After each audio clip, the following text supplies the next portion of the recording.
show you how to purl backwards. So here I have this small piece of garter stitch knitting, and I am going to purl backwards so that I don't have to turn it.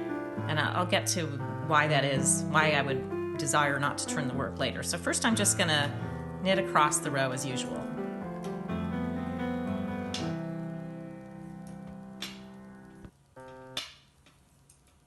Okay, so now I'm going to start purling backwards. I'm not going to turn this work. I'm just going to leave it as it is. So I'm going to bring the yarn to the front, as so, and then I'm going to kind of pull it down so it's out of the way. I'm going to, with the left needle, insert into the back leg of the first stitch. Then I'm going to do counterclockwise yarn around, and then I'm going to pull backwards to pull a loop through and off the needle. So again, through the back leg, counterclockwise around and off and through that way. So back leg, counterclockwise, pull to the back and off. Back leg, counterclockwise, pull to the back and off.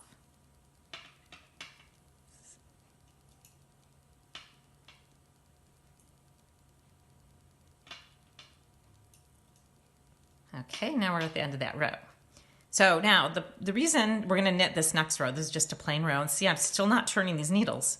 So a reason that I would like to do this is there's always a lot of time when you have to turn the needles and reset up and tension and everything and like that. So if I only have a few stitches, I kind of don't want to bother having to turn the needles and do all that. And so it's nice to be able to just purl backwards like this. So another reason is if I'm working, say, join as you go, I definitely don't want to turn the work because the work is probably some very large piece of knitting that's going to be hard to turn and awkward. And so if I'm just doing, adding a piece with join as you go, it's much nicer just to, purl backwards and not have to bother turning.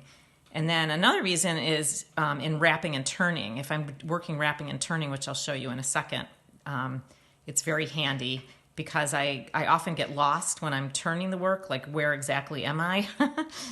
So it can be kind of confusing, especially in garter stitch.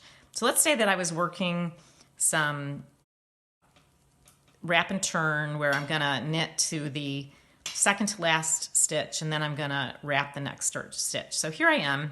Now I'm gonna slip the next stitch to the right needle, yarn around to the front. So normally I would turn the needles at this point, but I'm not going to. So I just slip that stitch back, and I've already got the yarn in the front to start my backwards purling. So here we go. We're just going to purl backwards. And see how nice that is? I didn't have to turn. I didn't have to get lost. And now I'm going to do the same thing. I'm just going to knit to the second to last stitch and then do a wrap. So here's the stitch that I'm going to wrap. And in this case, since I'm purling backwards, I just wrap to the back. I pulled the yarn to the back, slip that one back to the right needle, and now I'm off to the races. I'm knitting back to the other end. Now let's say I'm gonna knit to the third to the last stitch, and I'm gonna wrap this stitch. So I slip it to the right needle, I wrap, pull down a little bit, and slip it back to the left, and then I purl backwards. And let's say I'm gonna wrap the third from the end. Whoops, yeah, there we go. And I just slip it off, pull the yarn to the back, and keep going like that. So that's a really great way, and I guess this is my favorite use of purling backwards is for wrap and turn because it makes it so visible where I am, what I'm doing, and especially in garter stitch, because everything looks the same on the front and back, it makes it really easy to see where you are. So, okay, I hope that you find that helpful. And with a little practice, although it will seem extremely awkward at first, but don't get discouraged. You just need to practice, and time you'll feel more natural and you'll find yourself just doing it without even thinking. Okay, happy knitting.